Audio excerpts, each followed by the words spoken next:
विवाहर 10 दिन पर स्त्री को आनीदेला स्वामी। यही घटना शुणी गाँवर लोक मैंने बहुत आश्चर्य और विव्रत हो उठिले। यही रहस्यमय घटना तांको फैमिली को पूरा स्थगित कर देइथिला। आउ सेठारे तांकर फैमिली बहुत विव्रत हो उठिले। तो यही कहानी स्त्री सहित घटी जाइथिला।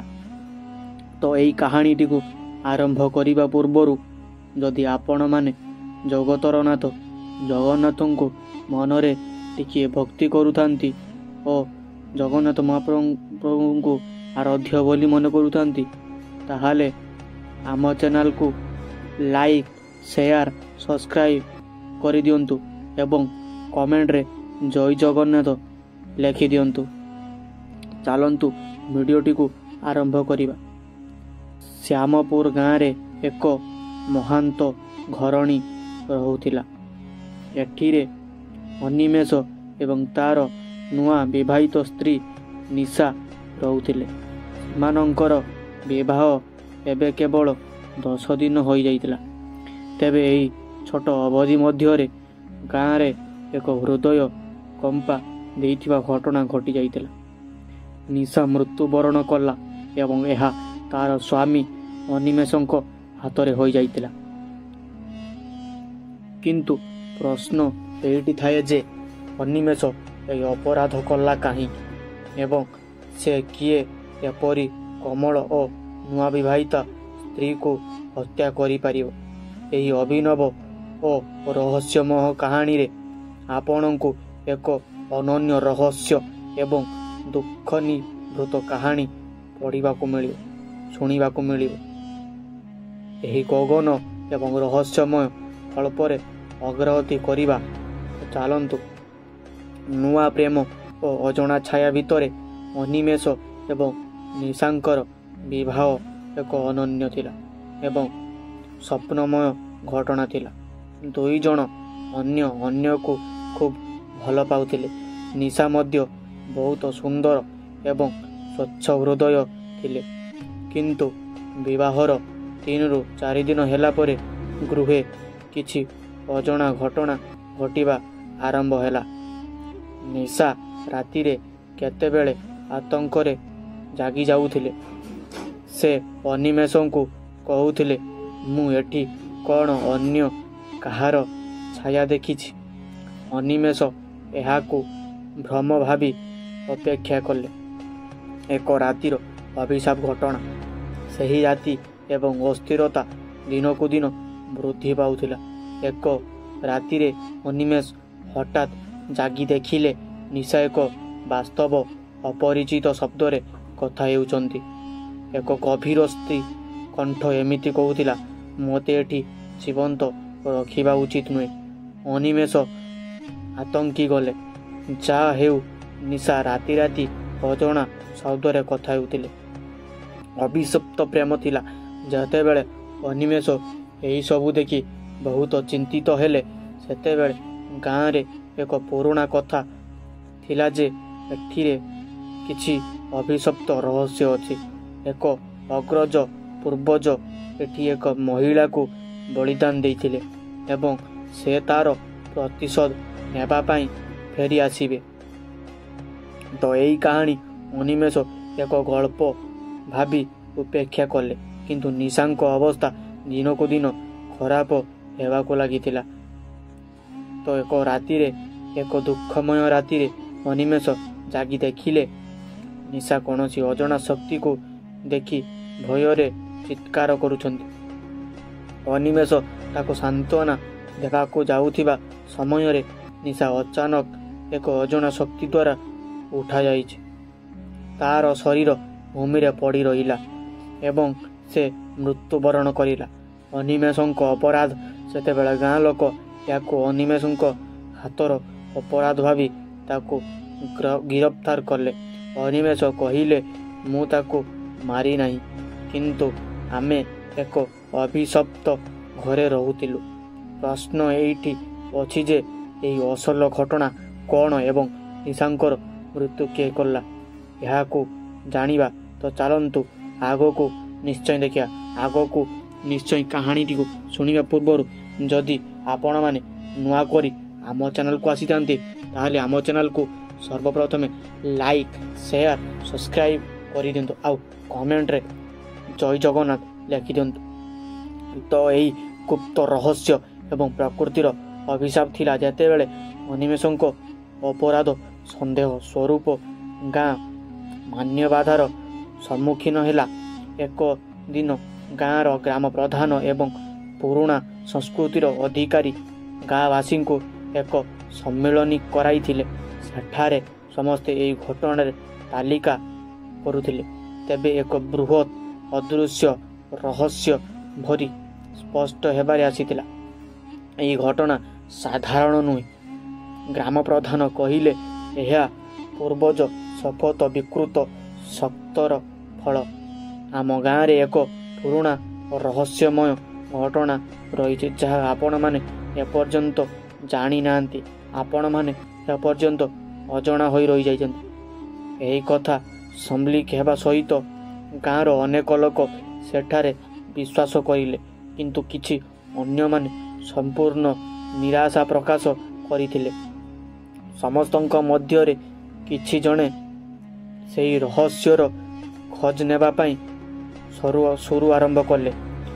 ଏକ ଜାତି ପୁରାତନ ସମ୍ପର୍କ ଓ ଅନୁଭୂତି ମଧ୍ୟରେ ଗାଁରେ ଏହି ରହସ୍ୟ ପ୍ରକାଶ ପାଇବା ସହିତ ଅନିମେଷ ଏବଂ ନିଶାଙ୍କର ମଧ୍ୟରେ ଏକ ପୁରାତନ କ୍ଷତି ପ୍ରଦାନ ଶକ୍ତି ବିକଶିତ ହେବା ଆରମ୍ଭ ହୋଇଯାଇଥିଲା। ଏହି ଅସାଧାରଣ ଶକ୍ତି ଗାଁର ଅଧିକାରୀ ସେହିଠାରେ ଅନେକ ସମୟ ପାଇଁ ରହିଥିଲେ ଏବଂ ସେହିଠାରେ ପୂର୍ବ ରହସ୍ୟ ଅଜଣା ଅନ୍ତର୍ଗତ ଥିଲା। ଏହି ଶକ୍ତି କି ଏହି ସମ୍ପର୍କ କେବେ ଆରମ୍ଭ ହେଲା? ଆଗକୁ ଏହି ଅଧିକାରୀ ବିକାଶ ପାଇଁ ଅନେକ କୁଣ୍ଠା କରିଥିଲେ।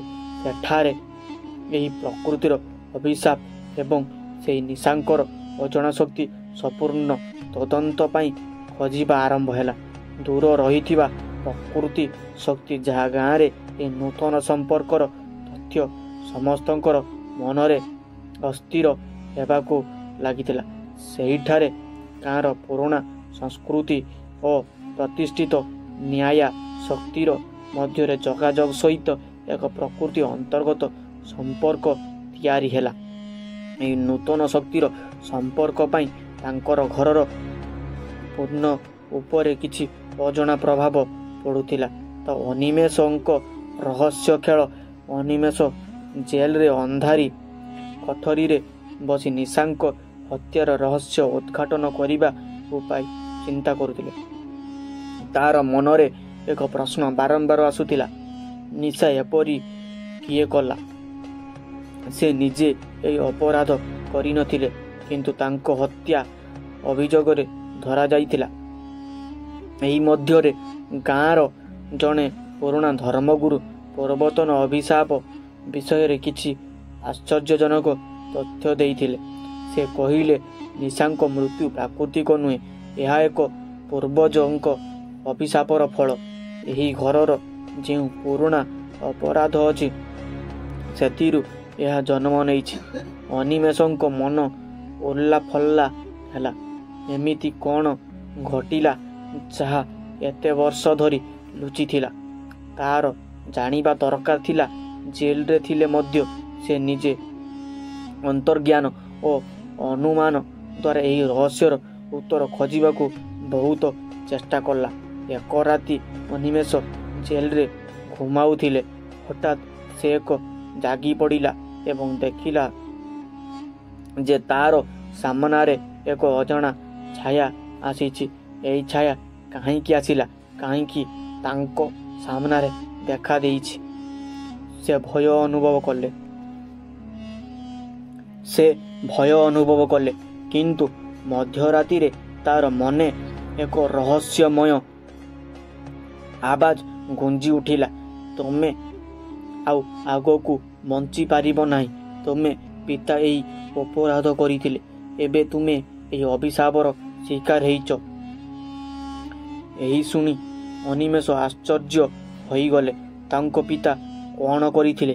ଏହି ଅଭିଶାପ ତାଙ୍କ ଉପରେ ଆସିଲା କିପରି? ସେ ଏଥିରୁ ମୁକ୍ତି ପାଇବେ କିପରି? ତେବେ ଏକ ମହାନ୍ତ ତାଙ୍କୁ ଯାନ୍ତର ଓ ମନ୍ତ୍ରବଳି ଦେଇଲେ, ଯାହାଦ୍ୱାରା ସେ ଏହି ଅଭିଶାପକୁ ଭଙ୍ଗ କରିପାରିବ। ଅନିମେଷ ଏବେ ଜାଣିଲେ ମାତ୍ର ଏହି ଯାନ୍ତର ଏବଂ ମନ୍ତ୍ରବଳି ନିଜେ ବ୍ୟବହାର କରିଲେ ଏବଂ ମାତ୍ର ଏହି ଶପଥ ଭାଙ୍ଗି ପାରିବ। କିନ୍ତୁ ସେ କ'ଣ ଏ ଶକ୍ତିକୁ ନିଜେ ବ୍ୟବହାର କରିପାରିବ? ଏହାର ଫଳାଫଳ କ'ଣ ହେବ?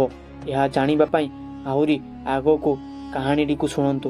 ତ ଏହି କାହାଣୀଟିକୁ ଆଗକୁ ଶୁଣିଲା ପରେ ଆପଣମାନେ ପୁରା ଚକିତ ହୋଇଯିବେ।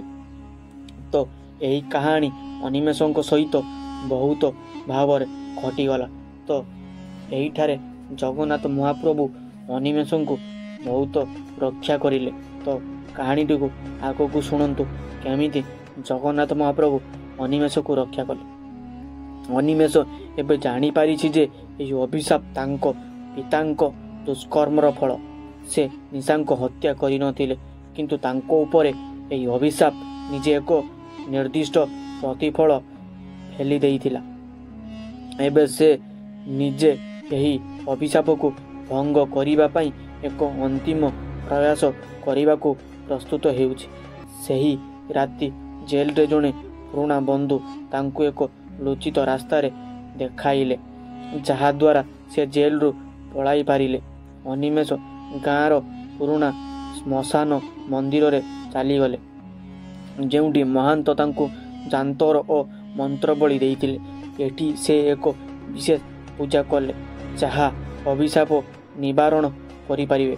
ପୂଜା ଶେଷ ହେବା ପୂର୍ବରୁ ଏକ ଭୟାନକ ଆଉରା ଶ୍ମଶାନ ଯୋଗୁପା ଭରିଦେଲା। ଏକ ଅଜଣା ଶକ୍ତି ଅନିମେଷଙ୍କ ସାମ୍ନାରେ ଦେଖାଦେଲା ଏବଂ ଗର୍ଜନ ମଧ୍ୟ କଲା, ତୁମେ ଏହି ଅଭିଶାପ ନିଜେ ଭଙ୍ଗ କରିପାରିବ ନାହିଁ। ତୁମ ପିତାଙ୍କ ଅପରାଧ ଅପରିହାର୍ଯ୍ୟ। ଅନିମେଷ ଭୟଭୀତ ହୋଇଗଲେ, କିନ୍ତୁ ସେ ଆପଣ ଆତ୍ମବଳ ଆଣିଲେ ଏବଂ ଯାନ୍ତରକୁ ନିଜ ହାତରେ ଧରି ମନ୍ତ୍ର ଉଚ୍ଚାରଣ କଲେ। ଏହି ମନ୍ତ୍ରବଳି ଦ୍ୱାରା ଅଭିଶାପର ଅସୁର ଶକ୍ତି ଦ୍ରୁତ ଥିଲା ଏବଂ ଅନିମେଷ ନିଶାଙ୍କ ଆତ୍ମାକୁ ଏକ ଶାନ୍ତି ପଥରେ ପଠାଇଦେଲେ। ଅନିମେଷ ଦେଖିଲେ ଯେ ନିଶାଙ୍କ ଆତ୍ମା ଏବେ ଶାନ୍ତିରେ ଅଛନ୍ତି। ଏହା ଦେଖି ସେ ନିଜ ମନର ଭୟକୁ ଦୂର କରିଲେ ଏବଂ ନୂତନ ଜୀବନ ଆରମ୍ଭ କରିବାକୁ ପ୍ରସ୍ତୁତ ହେଲେ। ଗାଁର ଲୋକେ ଏହି ଘଟଣା ଜାଣିପାରିବେ ଏବଂ ନୂତନ ଆବେଦନ ଦେଲେ, ତୁମେ ଏଠି ରୁହ ଏବଂ ଆମ ପାଇଁ ଏକ ନୂତନ ଆଶା ହେଉ। ଅନିମେଷ ଏବେ ଏକ ନୂତନ ପଥରେ ଆଗକୁ ବଢ଼ିଗଲେ, ଯେଉଁଠି ତାର ଅତୀତର ଅଭିଶାପ ଦୂର ହୋଇଗଲା। ନିଶାଙ୍କ ମୃତ୍ୟୁ ଯଦି ତାଙ୍କ ଜୀବନର ଏକ ଦୁଃଖଦ ଅଧ୍ୟାୟ ଥିଲା ଏବଂ କିନ୍ତୁ ତାର ପ୍ରେମ ଏବଂ ନିଷ୍ଠା ଏକ ନୂତନ ଆଲୋକ ଦେଖାଇ ଦେଇଗଲା। ଏପରି ଭାବରେ ଏହି ଅଭିଶାପ ଏହିଠାରେ ଶେଷ ହେଲା ଏବଂ ଅନିମେଷ ନୂତନ ଜୀବନ ଆରମ୍ଭ କରିବାକୁ ଲାଗିଲା। ତ ଆପଣମାନଙ୍କୁ ଏହି କାହାଣୀଟି କେମିତି ଲାଗିଲା? ଯଦି ଆପଣମାନଙ୍କୁ ଭଲ ଲାଗିଥାଏ ତାହେଲେ ଚ୍ୟାନେଲକୁ ଲାଇକ୍ କରିଦିଅ, ସେୟାର କରିଦିଅ ଏବଂ କମେଣ୍ଟରେ ଜୟ ଜଗନ୍ନାଥ ଲେଖିବାକୁ ଜମାରୁ ବି ଭୁଲିବେ ନାହିଁ।